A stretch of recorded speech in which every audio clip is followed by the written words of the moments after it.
Starting live video, and we are live. Good morning. Jolly good. Live. Yes, and your cocktail's right in the shop. Oh, is it really? Imagine that. Not that I drink vodka. It's not just for breakfast anymore, as you know. Remember that shop in Nashville? Yeah. The old store, and it had a lovely neon sign. Beer. Beer. It's not just for breakfast anymore, and that was Nashville. Absolutely. So, can you imagine? Okay. So, anyway, I think the first thing top of mind for me today is to talk about the incredible outpouring of love for Aretha Franklin. Hasn't it been amazing? It's just united people all around the world because she was just so loved. I particularly love the handbag stories. Did you ever notice she always had this big handbag? Givenchy it was. Oh, Givenchy, and she'd plop it on the top of the grand piano. And if she got up from the piano to go to the microphone, she'd take it and put it underneath the table.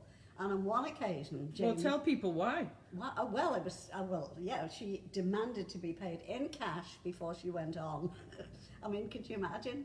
You know, in these days of SAG-AFTRA contracts and who pays the venue and who does what, you're lucky if you can pull that one off. And she was so powerful, evidently. But anyway, with the handbag, one night she was working with James Taylor on the bill, and she got up to go to the microphone at the front of the stage to speak and put the bag under the piano, like she always did. And James, thinking he was being the perfect gentleman, got up to go and retrieve it, and she ran at him and lunged and grabbed the bag off him. That's Aretha. I know. And there was another story I heard about when she was deputising for Pavarotti because he was indisposed. If you're just joining, folks, we're talking about Aretha Franklin, the great, late, wonderful Queen of Soul. Some of her handbag stories. And evidently she was deputising, she was going to sing Nessun Dorma, which, you know, is still being played over and over. And she was in her dressing room and somebody would tap on the door and say, "Miss Franklin, we're ready for you." Nothing. Tried 3 or 4 times. And then one of the stagehands said to this backstage guy, "Have you paid her?" He said, "What do you mean? No, she'd be paid by cheque through her management." He said, "Oh no, she doesn't go on stage without the money." And evidently these people hadn't read the rider, so there's the heckish scramble to get banks and safes open and money, to get the money together, which they miraculously did. And then eventually the stage manager went and tapped him, "Miss Franklin, we have your money." Door opens, she's ready to go on stage. Money goes in the Givenchy bag. In the bag. She counts it quickly and she knows at sight how much is there. But I just love those stories. But she was such a warm, wonderful lady. And I don't think she'll ever be forgotten. She never used a non-union band, and she always paid triple scale. Yeah, and she paid the band cash on the night. I know somebody else who does that, but there's not many people. No. It's okay, I'm not going to mention your name, darling. Well, maybe, it depends on how much I drink. But she was just a piece of work in more ways than one. She'd been through the mill and, you know, she looked after other people. So, yes, let's remember Aretha all the time. Those of you who are tuning in from north of the border or Jonas fans, I see Sapphire is on. He'll be coming on shortly. I see you, Jonas, and I have you in my sights, and I shall... look out now, she's got you in her sights, and so have mine. I shall invite you shortly. Okay, yes. But on a slightly... Oh, here's Butch, my favourite pussycat. Are you coming on screen, darling? No. Yeah, he always comes to his close-up every week.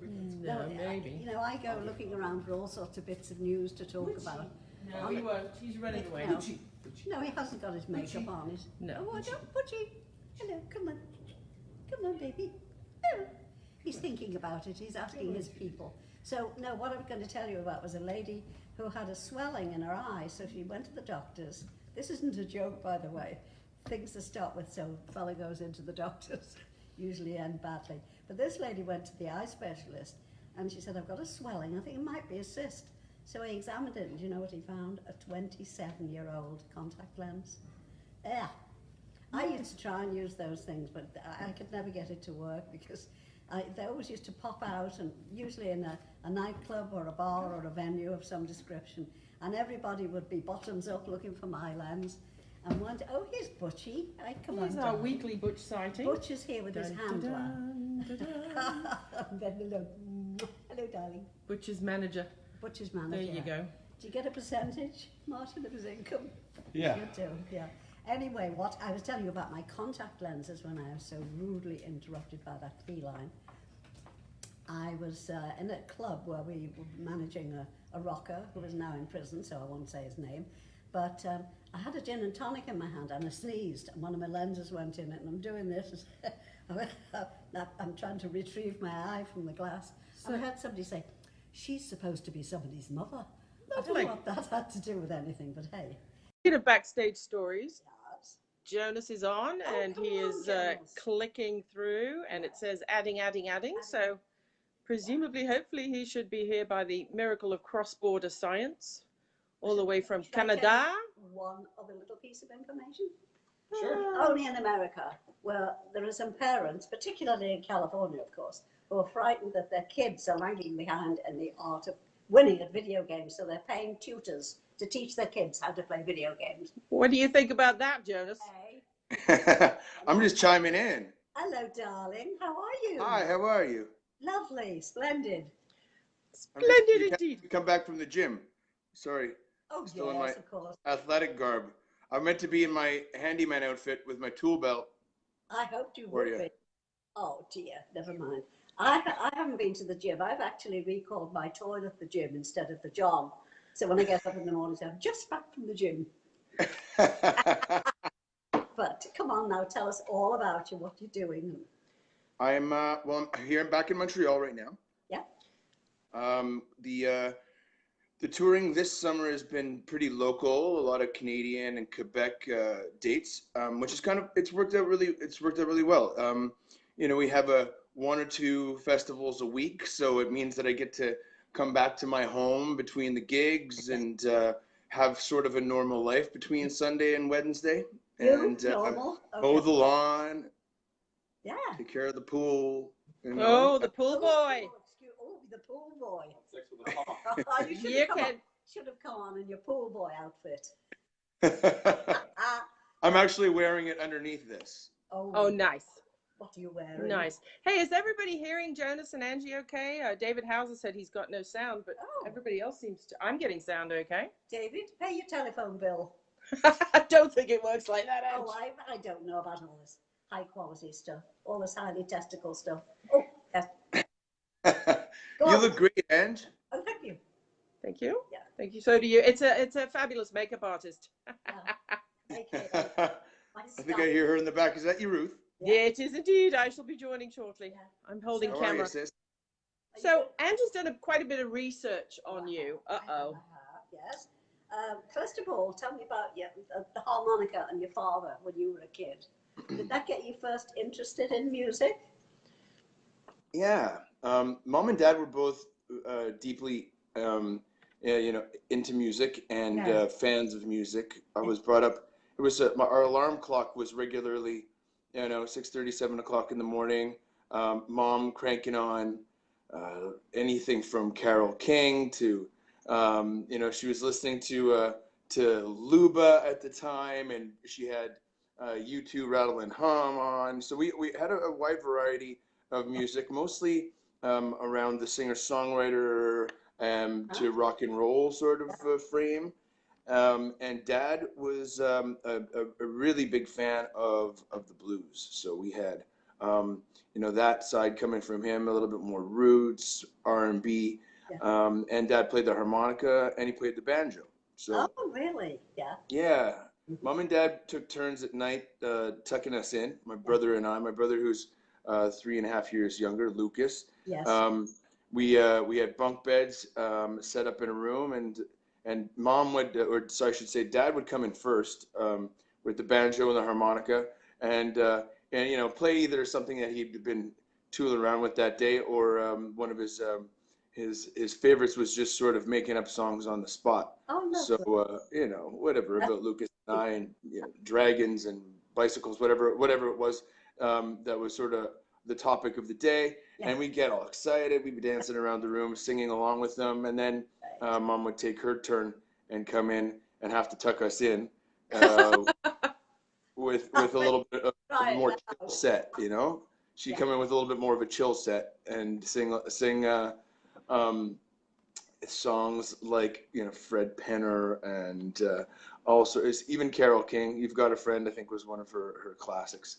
And that was sort of the beginning, and definitely I think as far as how important it was bringing our family together at the end of every night, having those moments. Absolutely. I think that's really when I got an idea of how important it is bringing people together, and the importance it is in also, you know, kind of controlling your emotional state, right? So it's a great example. Dad would come in and play, and we'd be up and dancing and all over the place, and then Mama would come in and be able to calm us down with you know, music as well. So that was the beginning. Your mum on Facebook, and I wrote to her this morning to say, tune in if you can, because I'm going to have your lovely son on the show. So I'm hoping Rhonda's able to watch this morning and see you. Well, I think we're at it's 2:40 in the afternoon for us right now. So I have a feeling that most of the friends and traffic will be happening when people come back from work and see this on the replay. Yes, that's right. That's what's great about this. It's on demand. You can get the code and post it anywhere.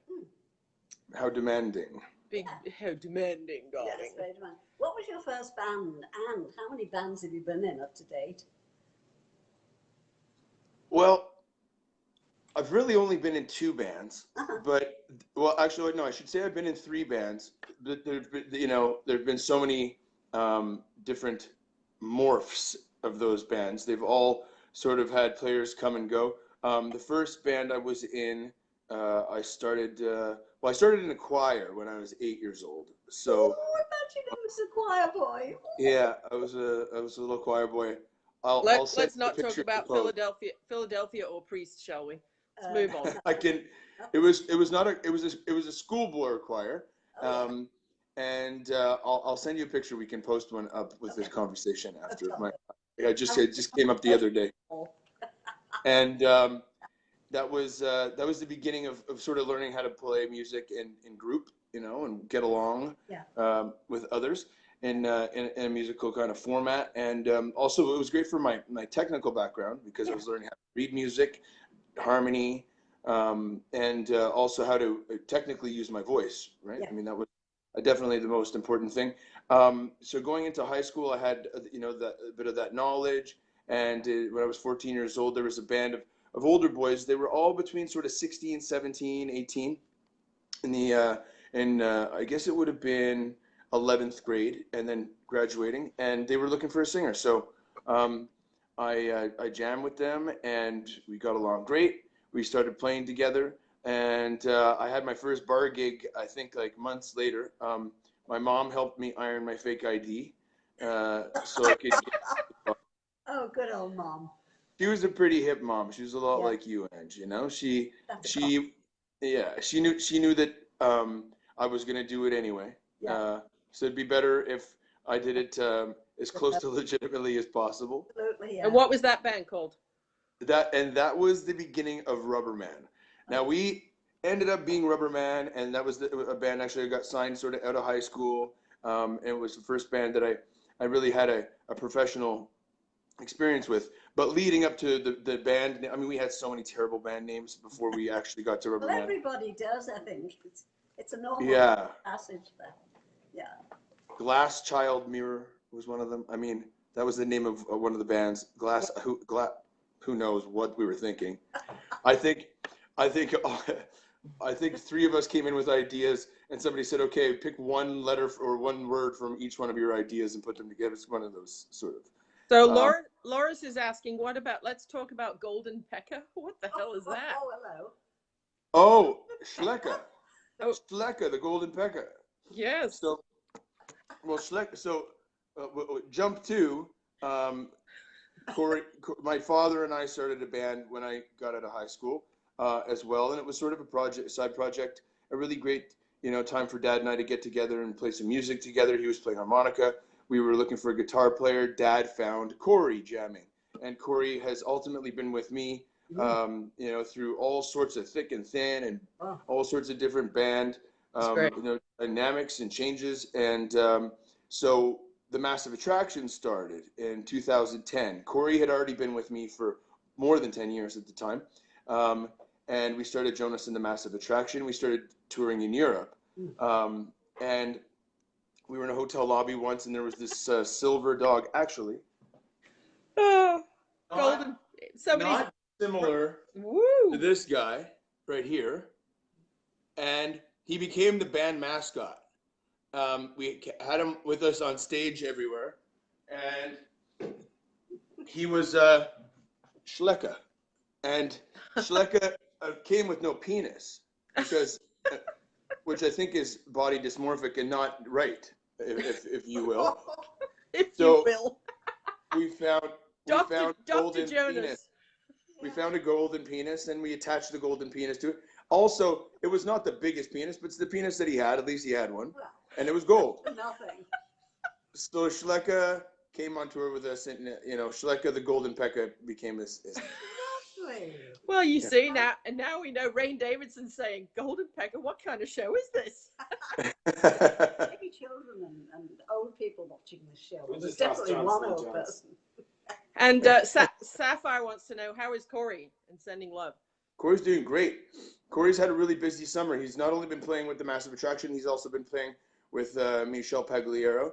Oh. And those guys have been doing all sorts of crazy festivals. And Corey's been really busy, jumping from one tour van to another car to a plane to a. He's happy. I'm sure he's exhausted but probably thrilled. Hopefully he's not the navigator because he doesn't know where to put the water. That's a long story, folks. That's a long story. That would eat up. It's a great story. We should tell it one day. Yeah.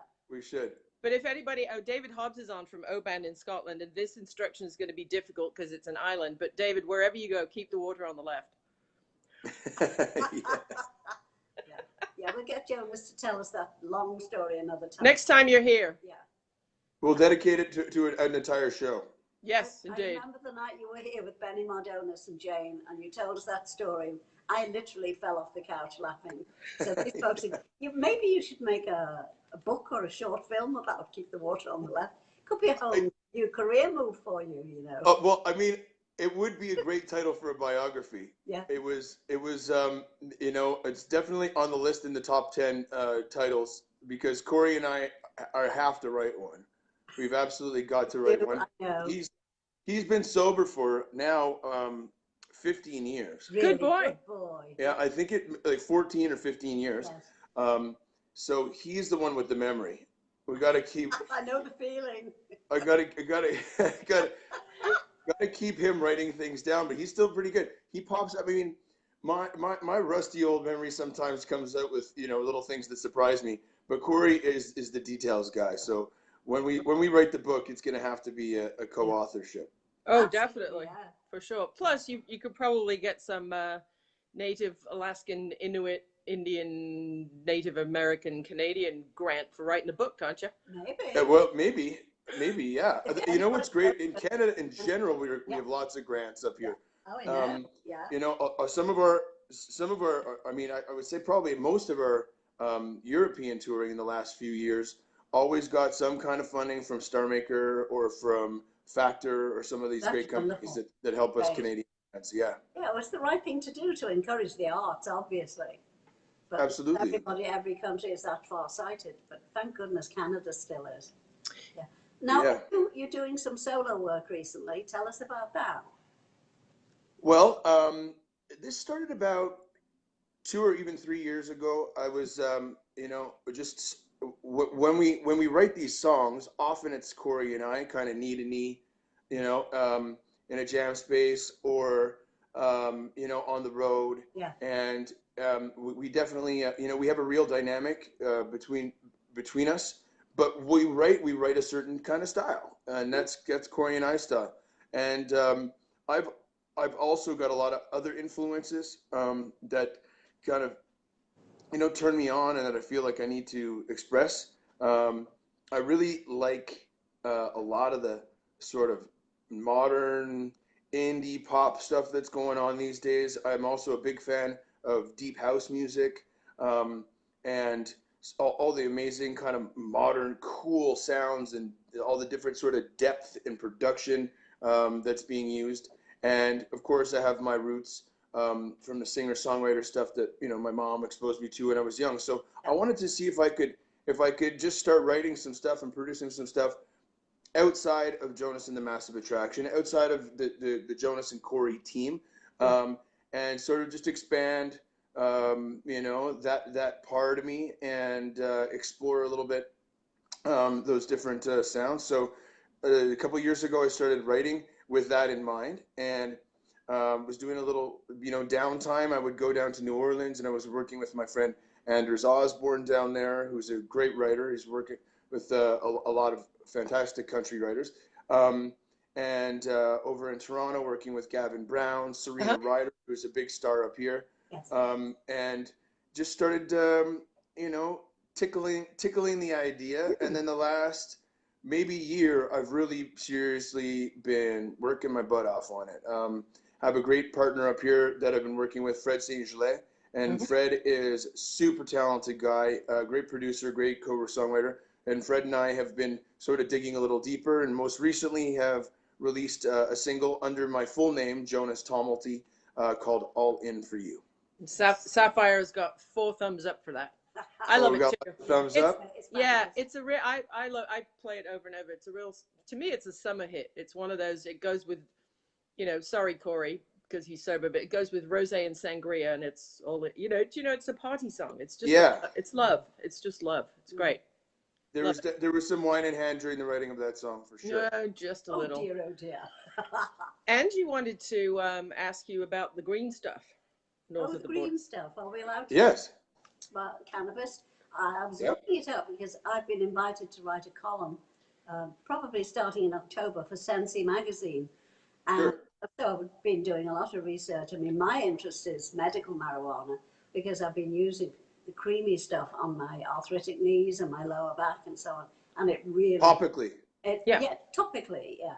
And of course, I'm trying to learn a lot more about it. So in reading it up, I found that Canada was the first country to legalize medical marijuana all those years ago. I think it was 2009 or something. Yeah. So we've had the dispensaries around since 2009. Yeah. And we're going fully legal in October. That's right. That happened yesterday. I think I read about that. So that's amazing. Of course, there's a lot of controversy here about it, as you can imagine, with all, you know, it's not federally approved, but state by state, and everybody's arguing about the fact that, yes, it will help the economy and so on, which it definitely will. But they want to be careful about having it delivered to your home and stuff like that, because, I mean, that's a sitting target for a driver pulling up to your house with a marijuana logo on the side of his truck. They're going to know he's going to be carrying money, cash money. So, of course, there's the legal aspect of that people are worried about. But I'm sure by degrees it will sort itself out, because people with responsible attitudes are getting into it more and realizing the benefits. Yeah. So maybe along with your alpaca farm, you can plant some weed around the fence, keep the alpacas happy. Well, you know, it's especially come on, being alpaca now called Valerie. Tell us, come on. Show us the tattoo. Tell us the story. What happened? Tell us about Valerie. Well, so are we going from weed to alpacas that quickly, or do we want to? No, we can stay on weed. You stay on weed if you want. So that's Valerie. Valerie. My alpaca. Yeah. Oh, aren't they lovely creatures? So no, we can stay on weed. I think we could stay on weed. Ange can always stay on weed. I've already done mine when I got out of the shower. It was on my back and my knees, that's all. But it's great to know that I'm not. Do as you will, dear Jonas. Come along. I want you to be happy. You know I haven't used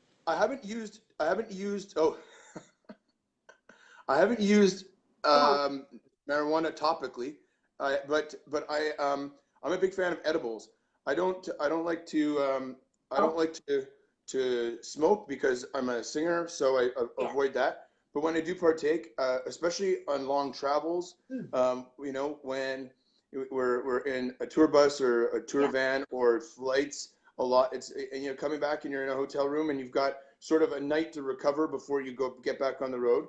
You know, it really does work to relieve the muscle pain, back pain, instead of, you know, sitting on a bottle of pills, you know, that are just destroying your kidneys and your liver, and you know, you don't know what they're doing to the, you know, to your mind either. You know, they're going into your brain stem and numbing really important parts of your brain. That's right. Absolutely. So I mean, and also as a Montrealer, as a Quebecer, we're sort of lucky because even though it hasn't been legal in Montreal, as far back as I can remember, it's never been an issue. Right. Smoking in public, you know, as long as you're not disturbing anybody. Exactly. I mean, the cops, if they were trying to, you know, grill you for something else, and they could probably use it as a good excuse to pull you over, or just to, you know, make you know, your life a little difficult. But it's really never been a big issue. I'm happy for the rest of Canada. I'm happy also for the rest of the world that it gets, you know, that if this helps start the ball rolling in other states or in other countries, then it's only a positive. Well, you know, it's like everything. In all things, moderation. Including moderation. Yeah, you can't go Including moderation. Including moderation, absolutely. Including Lillet and Remy Martin. Right. Okay. So, all right, we can get on to alpacas now. Go on then. Why do you have an alpaca tattooed on your right forearm? Go on. I fell in love with alpacas a couple of years ago. I was riding back from my cottage in Lac Mégantic, a couple hours away, and decided to take a little bit of a scenic farm route back home on my motorcycle. And I just Martin's laughing. I'm sorry to interrupt you. Martin's laughing his ass off. He's like, that is so Canadian. Yeah. Hey, bro. Hey, bro. How you doing? That's funny. Good, brother. Good, brother. I'm dying to hear the story. Keep going. Sorry. So I pulled over. I see these incredible animals in you know, an enclosure, and just jammed on my brakes, stopped from across the street, watched them for a little bit, and said, I need to get over and see what this thing is. And I thought, like most people, when they first see them, they think they're llamas or you know, some very kind tall of sheep, giraffe sheep, you know. And I got up on the enclosure, I got up on the fence, and just watched them for 15, 20 minutes, however long it was. I watched the amazing interaction between them. I mean, I don't know why I was feeling this great feeling from them, but they have a very calm, sort of smooth, like very, it's almost humanistic, some of their characteristics. And it's a very sort of calm demeanor. And the personalities on these animals, I mean, there's, well, I say human because some of them are so shy, they run away. Some of them are, you know, like talking amongst each other, trying to figure out what this human thing is doing on the fence. Some of them are coming right up and smelling you and curious and loving you. And then the farm owner came out. He said, "Oh yeah, so you got the bug, huh?" I'm like, "What is this?" He said, "Well, they're alpacas." He brought me inside to the boutique that they had, showed me all the cool fibers. I mean, baby alpaca fiber is the #1, you know, one of the highest, most expensive cashmeres that you can have. So, you know, I just decided I was going to look into it. I went up to Charlevoix, a few hours north of here, and did a stage on a farm. Figured out how to farm them and how cool they were, and then I just kind of rolled through with it. And now I am living 2 kilometers away from an alpaca farm, and I got you know, the beginnings of my herd with Valerie. We can just call you Alpaca Daddy. Exactly. Hashtag never mind Big Daddy. It's Alpaca Daddy. But why the name, please, Valerie? So she was born 3 weeks ago, on the day of the 7th anniversary of Amy Winehouse's passing. Oh. Well. And I'm a big Amy Winehouse fan. Yes. And coincidentally, I had sort of been, you know, going through my Facebook feed and saw everybody posting the videos of Amy. I took a video, I posted one myself, and then I got the news that day that Valerie had been born, because we've been waiting for her and sequentially like another 3 or 4 different alpacas. And so Alpaca Daddy. And so she was born that day. And I asked our fans online, kind of sourced the fans if they could suggest some names. And Valerie actually never came up, but Amy came up a lot because people knew that I was an Amy fan, see that I'd posted. And so Amy sort of inspired the Valerie name. Oh. Well, I was just bummed that you didn't take my selection of Alpacachino. Alpacachino's pretty good, though. Well, There'll be more. That's a chance of that name, yeah. Well, maybe Valerie will get engaged to an alpacachino. You never know. Right. And Angie can have her tea party baby shower. And we could do little sort of alpaca mini sweaters. Yes, or like I said the other day, those thin like 80s keyboard ties. Right, or ball warmers. Oh, hey. We don't need those down here in Southern California. So So we've kind of run the gamut from music to marijuana to alpacas. Talk to us about Rosewood, your fabulous restaurant collaboration. Yeah. So Rosewood is actually 4 years old. I think maybe yesterday. Wow. Celebrating our 4th year anniversary. It's gone by so quickly. Yeah. We've had so many, great experiences, amazing times, some seriously rough times. It's the restaurant business. It's very dynamic. It is, beautiful. stressful at best. But I'll tell you, the last year we have kind of hit this groove. The kitchen is pumping out amazing food. Our staff are incredible, and we had a record year. So it's all we can ask for, really. People seem to be responding really well, and more than anything, the best thing that I can hear is people just telling me that they had an amazing time, telling me that they felt like they were at home when they walked in the door, that they had an enjoyable experience, they're going to tell their friends, and that memories were made in there. And that for me, was, essentially the only reason that we got this place going. Oh, And where exactly is it in Montreal? It's 50 Saint-Jacques. It's down in the old port of Montreal. So we've got the Notre Dame Basilica. That's the big square, and we're right off of the Notre Dame Basilica Square. So you're close. I'm sorry? You're close to Garde Manger then, huh? Yes, a few blocks away from Garde Manger, where we've had some fun times. Yes, we have. And then you walk around 2-3 blocks over, and there's so much to do down there. Come along. We're so lucky that we. Okay. I think Have we lost? We got some Wi-Fi. Yeah, I know. We got some Wi-Fi issues on one end. I think you haven't chopped enough logs to pay your power bill up there, mate. I'm pretty good and clear up here. Okay, we are too. Yeah. Funny. Yeah. All right, well, fabulous. So, well, now listen, I have to tell the viewers and listeners that you are in our house, not just the rock star and the alpaca farmer and all that jazz and the restaurateur, but you're the biggest, greatest handyman on the planet. And I have wonderful, really, folks, and he works cheap too. He does. Yeah, but he's been here, and by the way, I've got. Hold on. We've got a little limerick for you. Oh yes. So we close the show every week with a limerick. Okay.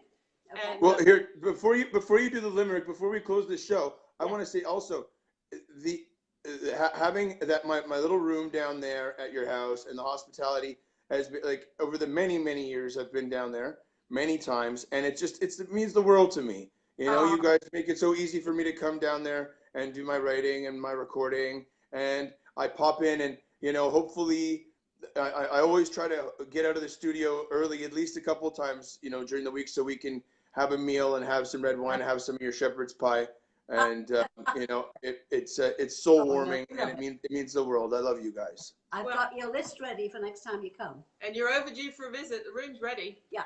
Perfect. You'll have to. There's some laundry on the bed. You'll have to fold that. Have we gotten? Oh my God! It's been half an hour already. In your honor, okay. So we've actually, I think have we got one or two? I've got two. Only one about him. All right, project, kids, project, okay? Coming up. On three. 1, 2, and 3. Our Canadian friend, name of Jonas, moved out to the sticks as a bonus. But Val, his alpaca, bit him in the knackers, which is what now accounts for his slowness. Okay, it's BMI. I don't get it. Oh, I don't get it. Yeah. We used to be able to sing at the end of the show, but Facebook takes it down because of the copyright. Well, we love you a lot, and your room's ready. Yeah. Tune in, share away. Everybody should visit Jonas's new website for his solo project, jonastomalty.com. and love each other and stay tuned. And we love you too. Bye, darling. Marty, God bless. looking forward to seeing you, buddy. All right. All right, he's gonna jump in. Ladies, And 3 blondes. there you are. Bye. God bless. See you guys later. Bye. Thanks for tuning in. Share away. Now. Bye.